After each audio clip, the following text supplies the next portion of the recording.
Hello, friends. Um, we're just trying to finish our first Harry Potter book here. I have my fancy illustrated version, illustrated by Jim Kay. This is probably Harry's first time getting on the Hogwarts Express, so we'll get this book and try to follow along if you can. And last time we were at almost the end of chapter. I don't even know what chapter this is, but the Forbidden Forest. I have like one page left, so we're gonna read some today, and hopefully we can try to finish it this week. This is where Harry and Hermione and Malfoy and Neville have detention, and this is their entrance, front entrance, and that is Mrs. Norris.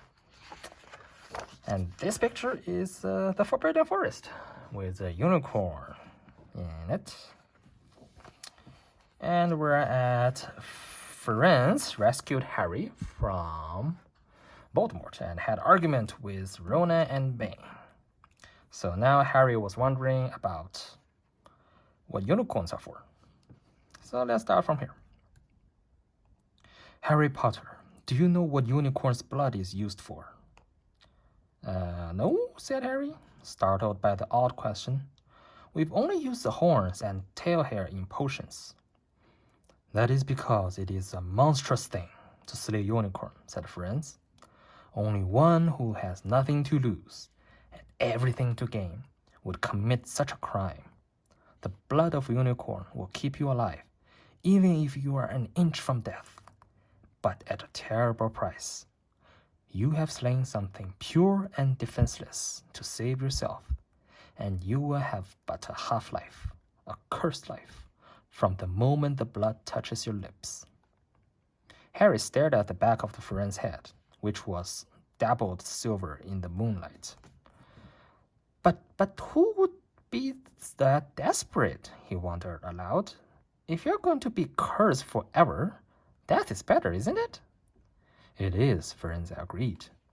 Unless all you need is to stay alive long enough to think something else. Something that will bring you back to full strength and power. Something that will mean you can never die. Mr. Potter, do you know what is hidden in the school at this very moment? The Philosopher's Stone, of course. The elixir of life. But I don't understand who. Can you think of nobody who has waited many years to return to power and who has clung to life, awaiting their chance? It was as though an iron fist had clenched suddenly around Harry's heart. Over the rustling of the trees, he seemed to hear once more that Hagrid had told him on the night they had met. Some say you're dead. Coswell, in my opinion, don't know if it had enough human left in him to die. Do you mean, Harry croaked, that was Harry! Harry, oh, are you all right? Hermione was running towards them down the path. Hagrid puffing along beside her. I'm fine, said Harry, hardly knowing what he was saying. The unicorn's dead, Hagrid. It's that clearing back there. This is where I leave you, Firenze murmured as Hagrid hurried off to examine the unicorn. You are safe now. Harry slid off his back. Good luck, Harry Potter, said Firenze. The planets have been read wrongly before now, even by centaurs.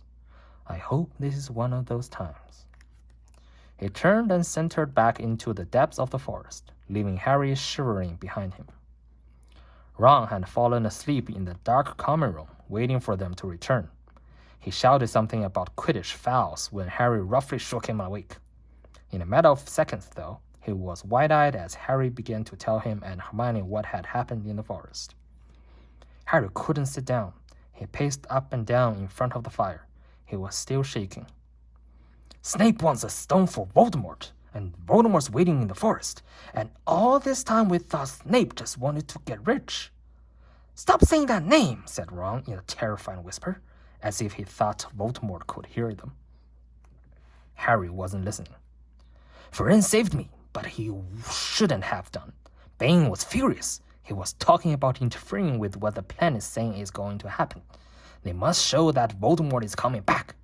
Bane thinks friends should have let Voldemort kill me. I suppose that's written in the stars as well. Will you stop saying that name? Ron hissed.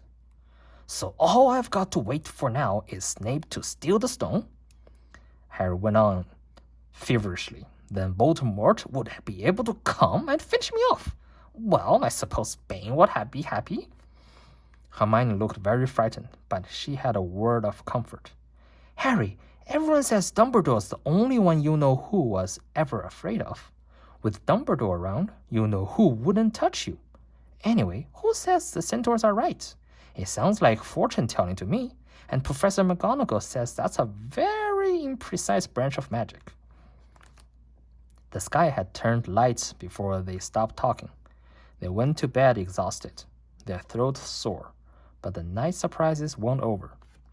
When Harry pulled back his sheets, he found his invisibility cloak folded neatly underneath them. There was a note pinned to it, just in case.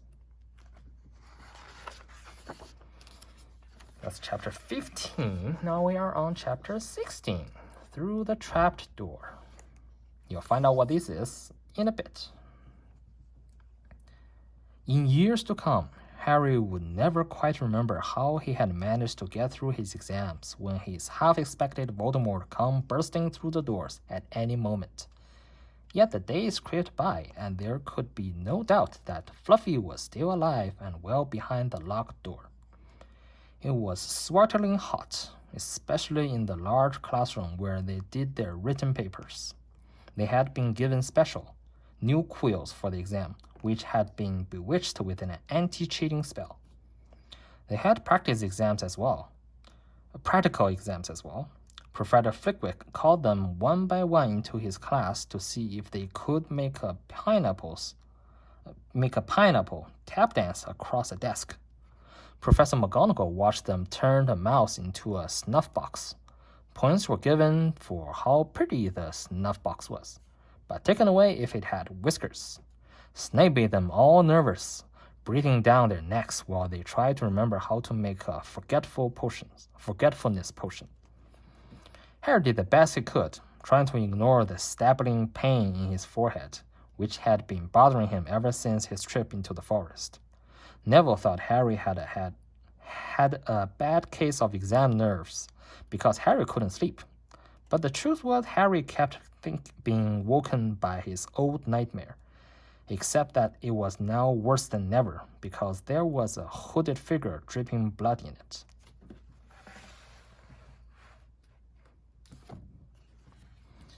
Maybe it was because they hadn't seen what Harry had seen in the forest, or because they didn't have scars burning on their foreheads. But Ron and Hermione didn't seem as worried about the stone as Harry. The idea of Voldemort certainly scared them, but he didn't keep visiting them in dreams, and they were so busy with their revision they didn't have much time to fret about what Snape or anyone else might be up to. Their very last exam was History of Magic, 1 hour of answering questions about batty old wizard who'd invented self-stirring cauldron, and they'd be free. Free for a while. Free for a whole wonderful week, until their exam results came out. When the ghost of Professor Beans told them to put down their quills and roll up their parchment, Harry couldn't help cheering with the rest. That was far easier than I thought it would be, said Hermione, as they joined the crowds flocking out into the sunny grounds. I needn't have learned about the 1637 Werewolf Code of Conduct or the uprising of Alfric the Eager. Hermione always liked to go through their exam papers afterwards, but Ron said this made him feel ill, so they wandered down to the lake and flopped under a tree. The Weasley twins and Lee Jordan were tickling the tentacles of a giant squid, which was basking in the warm shallows. No more revision, Ron sighed happily, stretching out on the grass. You could look more cheerful, Harry. We've got a week before we find out how badly we've done. There's no need to worry yet. Harry was rubbing his forehead. I wish I knew what this means. He burst out angrily. My scar keeps hurting. It's happened before, but never as often as this. Go to Madame Pomfrey, Hermione suggested. I'm not ill, said Harry. I think it's a warning. It means danger's coming. Ron couldn't get worked up. It was too hot. Harry, relax. Hermione's right. The stone's safe as long as Dumbledore's around. Anyway, we've never had any proof Snape found out how to get past Fluffy. He nearly had his legs ripped off once. He's not going to try it again in a hurry. And Neville will play Quidditch for England before Hagrid let Dumbledore down. Harry nodded, but he couldn't shake off a lurking feeling that there was something he'd forgotten to do, something important. When he tried to explain this, Hermione said, "Not just the exams. I woke up last night and was halfway through my transfiguration notes before I remembered we'd done that once." Harry was quite sure the unsettled feeling didn't have anything to do with work, though. He watched an owl flutter towards the school across a bright blue sky. A note clambered in his mouth. Hagrid was the only one who ever sent him letters. Hagrid would never betray Dumbledore. Hagrid would never tell anyone how to get past Fluffy. Never. But Harry suddenly jumped to his feet. "Where are you going?" said Ron sleepily. "I've just thought of something," said Harry. He had gone white. "We've got to go to see Hagrid now." "Why?" panted Hermione, hurrying to keep up. "Don't you think it's a bit odd," said Harry, scrambling up the grassy slope, "that what Hagrid wants more than anything else is a dragon, and the stranger turns out who just happens to have an egg in his pocket? How many people wander around with dragon eggs if it's against the wizard's laws? Lucky they found Hagrid, don't you think? Why did I see this before?" "What are you on about?" said Ron. But Harry, sprinting across the grounds towards the forest, didn't answer. Hagrid was sitting in an armchair outside his house. His trousers and sleeves were rolled up, and he was shelling peas into a large bowl. "Hello," he said, smiling. "Finish your exam? Got something for drink?" "Yes, please," said Ron, but Harry cut across him. "No, we're in a hurry, Hagrid. I've got to ask you something. You know that night you won Norbert? What did the stranger you were playing cards with look like?" "Don't know," said Hagrid casually. "He wouldn't take his cloak off." He saw the three of them look stunned and raised his eyebrow. "It's not that unusual. Yeah, I got a lot of funny folk in the Hogshead. That's one of the pubs down the village. Might have been a dragon dealer, might he? I never saw his face. He kept his hood up." Harry sank down next to the bowl of peas. "What did you talk to him about, Hagrid? Did you mention Hogwarts at all?" Might have come up," said Hagrid, frowning as he tried to remember. "Yeah, he asked what I did, and I told him I was a gamekeeper here. He asked a bit about the sort of creatures I looked after, so I told him. And I said what I always really want was a dragon. And then, I can't remember too well, because he kept buying me drinks. Let's see. Then he said he had the dragon egg, and we could play cards for it if I wanted. But he had to be sure I could handle it. He didn't want it to go to any old home. So I told him, after Fluffy, a dragon would be easy. And did he seem interested in the Fluffy? Harry asked, trying to keep his voice calm. Well, yeah. How many three-headed dogs do you meet? Even around Hogwarts. So I told him, Fluffy is a piece of cake if you know how to calm him down. Just play him a bit of music and he'll go straight off to sleep. Hagrid suddenly looked horrified. I shouldn't tell you that, he blurted out. Forget what I said. Hey, where are you going? Harry, Ron, and Hermione didn't speak to each other at all until they came to a halt in the entrance hall, which seemed very cold and gloomy after the grounds. We've got to go to Dumbledore, said Harry. Hagrid told the strangers how to get past Fluffy, and it was either Snape or Voldemort under that cloak. It must have been easy. Once he got Hagrid drunk, I just hope Dumbledore believes us. Firenze might back us up if Bane doesn't stop him. Where's Dumbledore's office? They looked around, as if hoping to see a sign pointing them in the right direction. They have never been told where Dumbledore lived, nor did they know anyone who had been sent to see him. "We'll just have to," Harry began, but a voice suddenly rang across the hall. "What you 2-3 doing inside?" It was Professor McGonagall, carrying a large pile of books. "We want to see Professor Dumbledore," said Hermione, rather bravely, Harry and Ron thought. See Professor Dumbledore?" Professor McGonagall repeated, as though this was a very fishy thing to want to do. "Why?" Harry swallowed. Now what?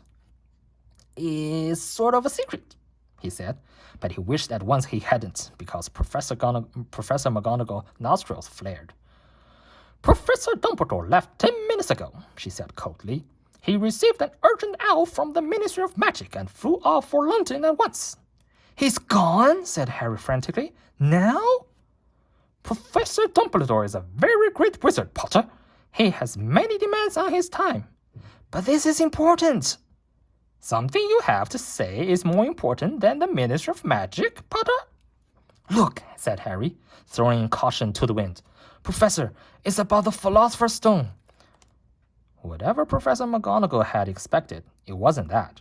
The books she was carrying tumbled out of her arms, but she didn't pick them up. How did you know?" she spluttered. "Professor, I know that someone's going to try and steal the stone. I've got to talk to Professor Dumbledore."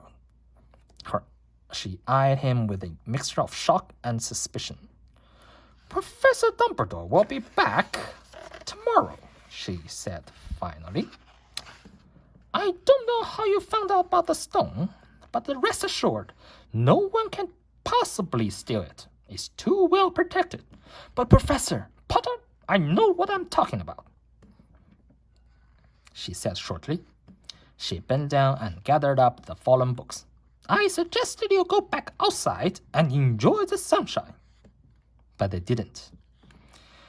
"It's tonight," said Harry, once he was sure Professor McGonagall was out of earshot. "Snape's going through the trapdoor tonight. He's found out everything he needs, and now he's got Dumbledore out of the way. He sent that note. I bet the Ministry of Magic will get real shocked when Dumbledore turns up." But can we..." Hermione gasped, and Ron wheeled around. Snape was standing there. "Good afternoon," he said smoothly. They stared at him. "You shouldn't be inside on a day like this," he said, with an odd, twisted smile. Harry began, without any ideas what he was going to say. "You want to be more careful," said Snape. "Hanging around like this, people will think you're up to something. And Gryffindor really can't afford to lose any more points, can they?" Harry flushed. They turned to go back outside, but Snape called them back. "Be warned, Potter.